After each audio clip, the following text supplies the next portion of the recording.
tell me a little bit about your background and what led you into politics and running for this particular office. Thank you so much. Excellent question. And also, can I just say, first of all, thank you for inviting us to debate.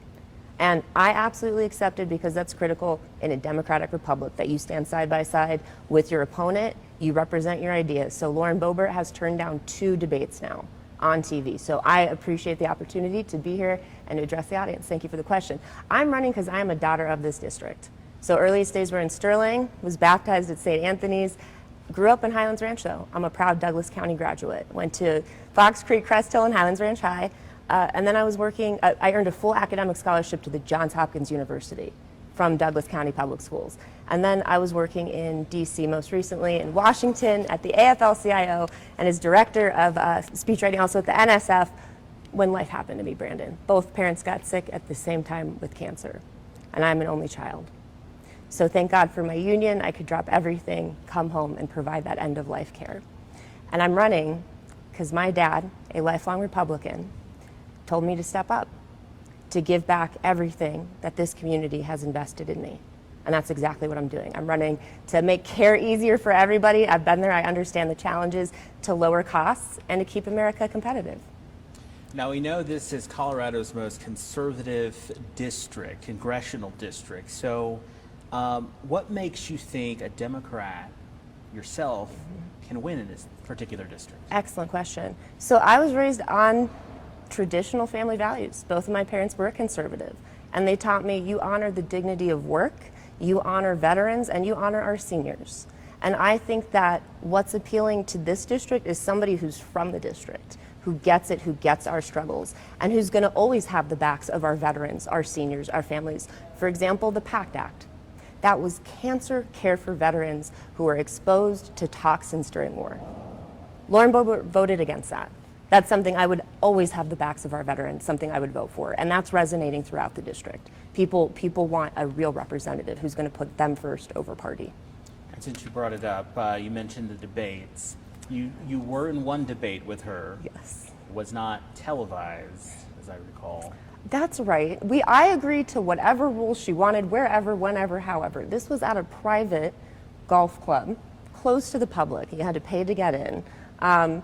And as a little aside, she did want notes, so I brought a little note, and then she complained when we had the notes. So I said, okay, Lauren Bobbert, you want to do this without notes? Let's do this without notes. Because I don't need notes to tell my story, my experience, what I've been through, and the voices of so many people I've met on the campaign trail, where she's just not representing them. I mean, she literally just voted to defund the government before 2 hurricanes hit landfall.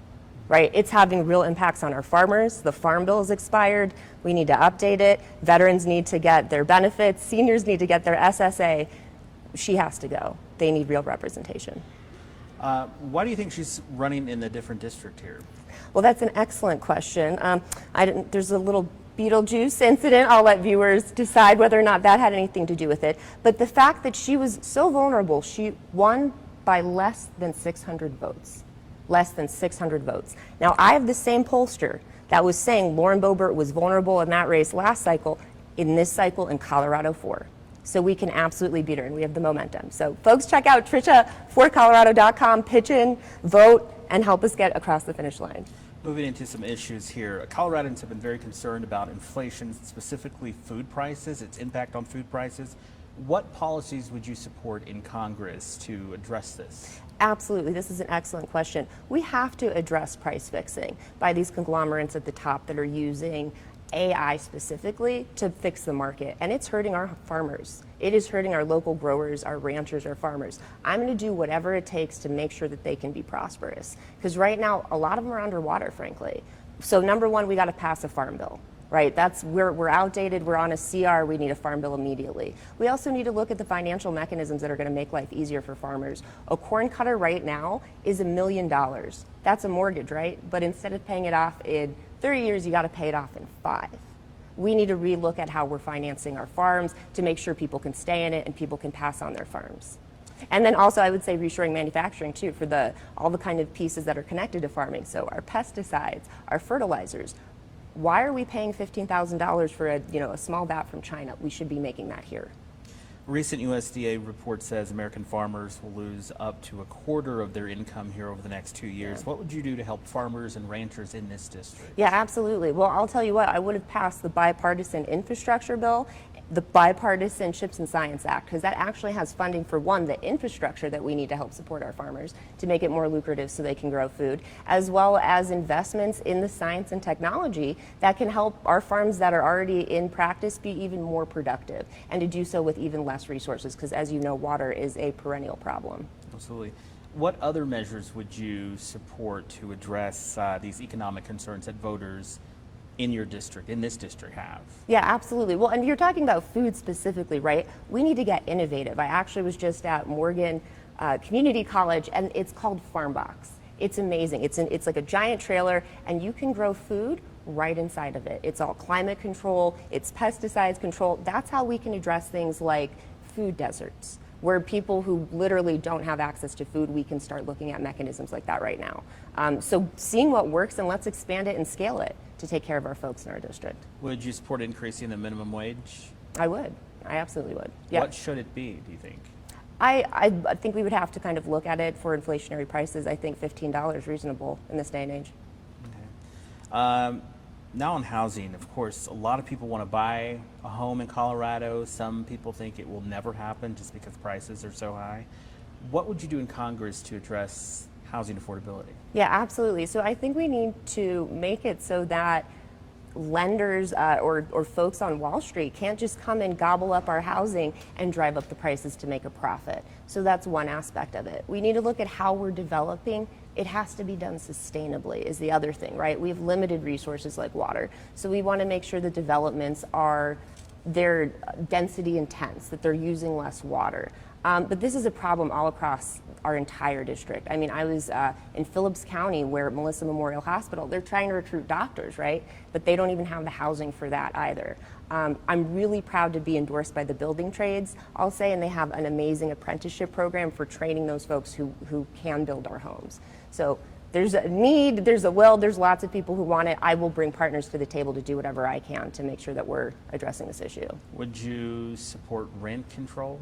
Potentially, yes. I'd also be very interested at looking at ways how we're adapting our homes. In a place like Douglas County Highlands Ranch, we have an aging population, and those homes are not necessarily designed. So we need to also think of retrofits. There's tons of innovation and business opportunities, frankly, to update our homes. And I'd love to see some of our young people coming out of, even high schools, starting those businesses.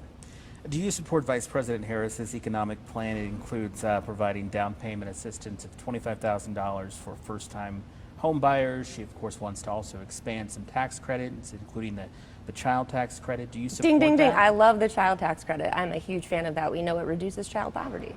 Why would we not want to do that? So yes, I am for that, absolutely. And the down payment assistance? Potentially. There's some. I want to make sure that we've covered all the potential externalities on that we're not going to create, a supply and demand kind of bottleneck through that. Like, I want to make sure that we're not artificially driving down housing in a way that hurts homeowners as well. But I think it's a good idea from what I've seen. Any parts of that plan that you have concerns about or would not maybe support? It depends. I mean, I want to see the full plan, right? Like, we're just kind of talking in broad strokes. Okay.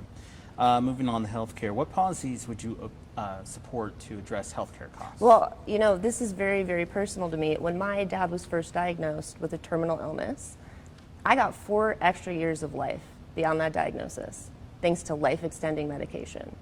Out of pocket, it would have cost $191,000 a year. Now, his union retiree benefits covered it. Lauren Bobbert voted against a bill that would have given, that in fact it did pass, it gave us the right to negotiate those prices down. So that's something I would continue to do. We need to be able to negotiate our prices down for care.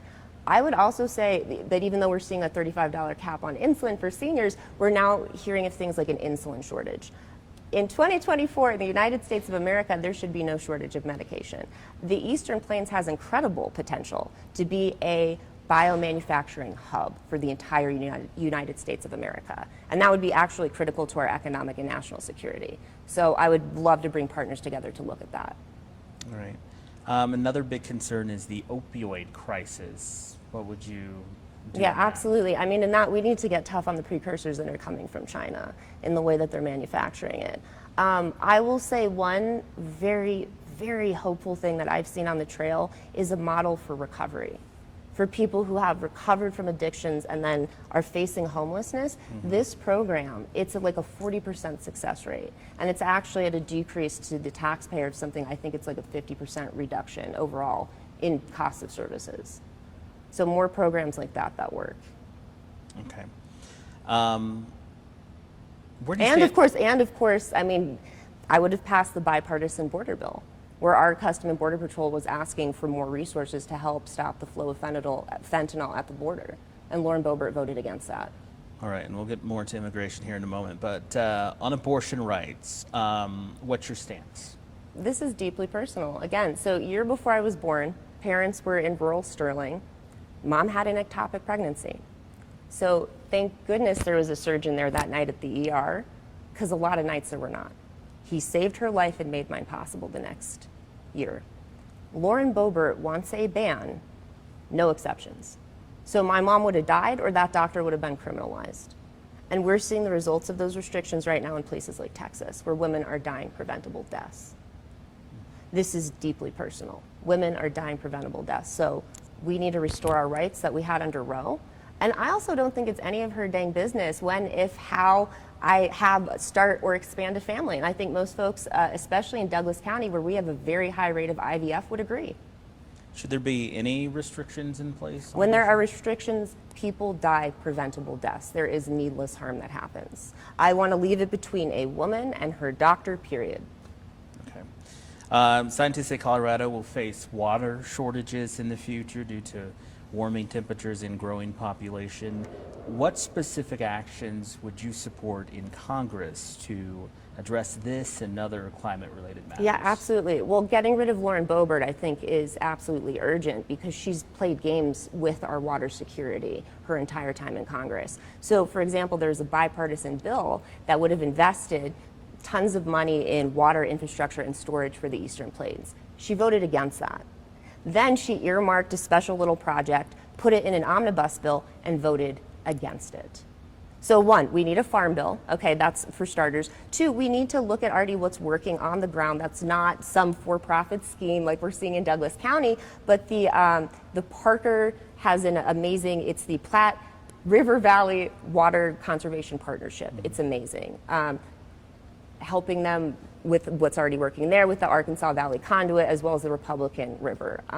There's also a plan to capture what's called junior water in times of excess that we would then feed to farms. So looking at pieces that work like that. I think it's also exigent that we ban foreign ownership of our farmland, because there were cases where even if it's downriver of the Colorado River, say in Arizona, there were cases where a Saudi-owned farm was growing water-hungry alfalfa and just draining their neighbor's aquifer, which hurts everybody. That hurts all of us. So I think we need to ban that foreign ownership. Would you support any aspects of the Green New Deal? Well, I think that the problem with the Green New Deal was that it left out working people, right? Because that's the thing. We need an all of the above strategy as we transition, and we need to make sure that those folks who are working in the fossil fuel industry, that it's not done on their backs, right? Why are oil and gas jobs good jobs? Why are coal jobs good jobs? Because we fought to make them that way in decades of organizing with our unions. So I'm really proud to be endorsed by the United Mine Workers of America, by the way. So as we transition, it's not going to be on the backs of those folks. We're not going to just leave them in the lurch. And historically, we've told people like that, hey, you can just pick up and move to Silicon Valley and become a coder, which, like, anybody who's lived in a rural community, anyone who had to take care of family knows that's not realistic. And that's frankly an insulting pathway. That's no pathway forward. And there's nothing, just about that transition at all. That's just a transition done on our back. So making sure that we're putting the people up front. But I think that all of the above strategy, and we have to transition now. So. All right, moving on to immigration now. Of course, that's been a big concern here in Colorado. Lauren Bobbert says she supports mass deportation. What do you think about that? Yeah, I don't think most people want to pay, like $300 billion for mass deportation. I think if there's an identified gang member who's a member of a criminal organization from a foreign nation, absolutely, arrest and deport. In fact, even send them to The Hague, right? Like we've seen this, we saw this before in World War II, where Mussolini kicked out a bunch of the mafia. So I think that that makes sense. A writ large mass deportation, one, how are you going to pay for it, right?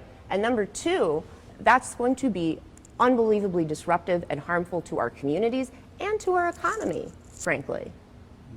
So should some immigrants then be allowed to stay? And And I think that there should be pathways for people who are productive members of our society who have helped gotten us through the pandemic, right? There absolutely should be pathways for the folks. We want them in the system, paying into Social Security. You bet. I mean, we want immigration. And in fact, we're competing for STEM talent right now against other nations. And we want to remain the place that is the most attractive place in the world for the best and the brightest. And we need to be able to expedite that. But we have to get serious about real immigration reform writ large. The border's one piece of it. And again, I would have supported that bipartisan bill that Lauren Bobbert voted against.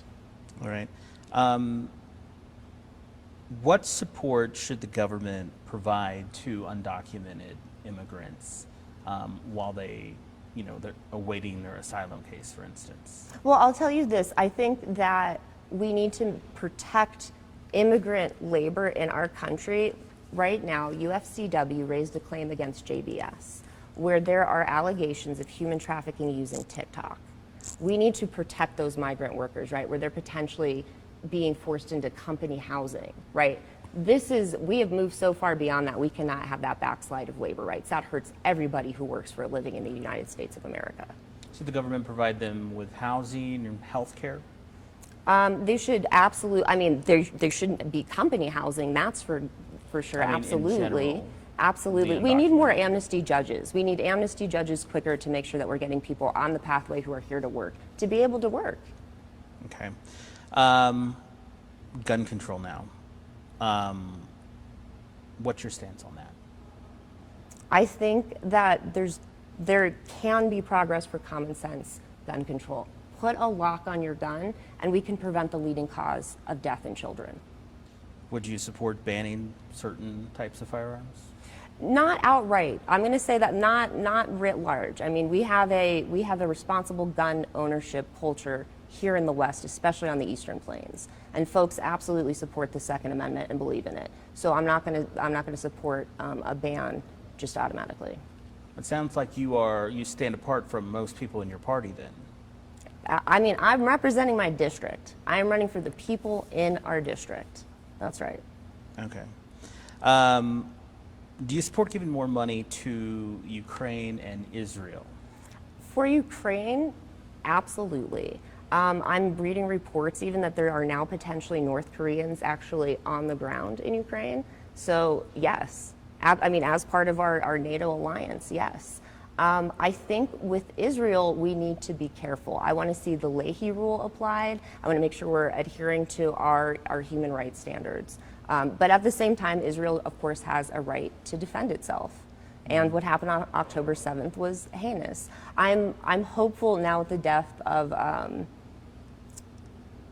Sinwar, that hopefully we can move to a permanent ceasefire. And of course, we need those hostages back. Okay. Why make the distinction between support for Israel and Ukraine? You want to see more for Israel, more information? Bibi is a strong man. We know this, right? Where he has despotic tendencies. And the Middle East has always been a very fraught, the geopolitical alignment has shifted. I've got my eyes on MBS in Saudi Arabia as well. I want to see where we can build our alliance that way. I think at the end of the day, though, people are really concerned. They want to make sure that there's good job opportunities here in America, right? That we have opportunities here. And it's so unfortunate just how much, just the way we've been so divisive on just so many issues. I just really hope that I can be a candidate that can help just unify in some way. Okay. Yep. Should there be any conditions in place, whether it's on Israel or Ukraine, before we send billions of dollars, American taxpayer dollars, over? I mean, what do you mean limited? In what way? I mean, we have like any debate, we conditions process. in place? Potentially. I think with technology, this is a great discussion we should have specifically on technology. How are we using it? What data pieces? I think that's something that we should have a discussion on, frankly, especially because the nature of war is changing. Have you thought about the kinds of committees you would like to sit on in Congress and be a part of? I would love to be on the Appropriations Committee, absolutely. It's very important. Yes, it is indeed, right? And I am endorsed by the Italian American Democratic Leadership Committee. So Rosa DeLaura is on Appropriations, and she's also on that council. So that is an honor. I would also be very interested in looking at the ways we're trying to outcompete China. So the House Committee, the Select Committee on Chinese Communist Party. I'd be interested in that. But we'll see if that still stands or if we're in a different Congress. Speaking of China, do you think America's approach should be any different than what President Biden is doing on China? I think that we need to continue to invest in our research and development potential. We need to invest in our folks. So I think we need to continue that progress. All right. And what do you make of the job President Biden has done?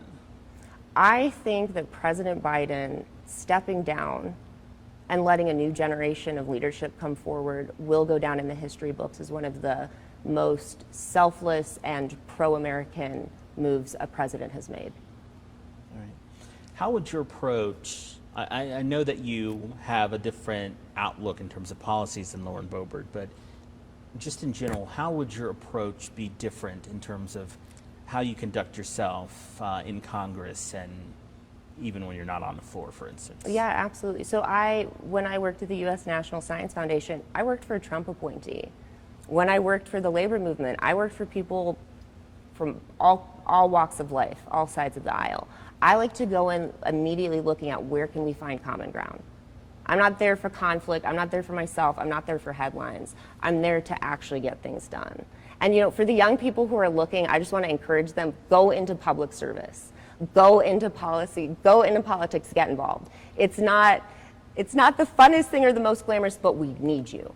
We need you. These are not simple problems that we face. They are tremendous. But we need to find the fortitude and the gumption to step up and to say, even if this is not very clear, even if it is messy, I'm willing to step up and to get into that fight. And we need more young people to do that. And that fight, it's for people. It's not against people, and it's not for myself, it's for all of us together. So I think that that's a huge difference between Lauren Bobbert. And I will just say, we're both millennials, we're both the same age, and I take a much different approach. I think that's all we have for you. Is there anything else that you want to bring up or talk about? I'm going to give you an opportunity to look at the camera and give a 1-minute wrap or so of why people should vote. But are there any other topics that you wanted to address? I just want to say that we have to fix our care system. 1 year ago this month, my mom died. And I think about it every single day of like what would have happened if I couldn't be here. Because in Douglas County in 2024, there's no beds, right? I would have had to liquidate our assets if there were for her to maybe be there for a couple nights. We need to change our care system. And moving from my paper questions to my email questions, very important. The PACT Act, you've been very critical of Lauren Bobbert on that. Tell me why, and what would that do? What would that have done? Yeah, absolutely. So the PACT Act is care for veterans who are exposed to cancer-causing toxins during war. The PACT Act creates a registry, and it removes those barriers to make sure those folks who were exposed can get care.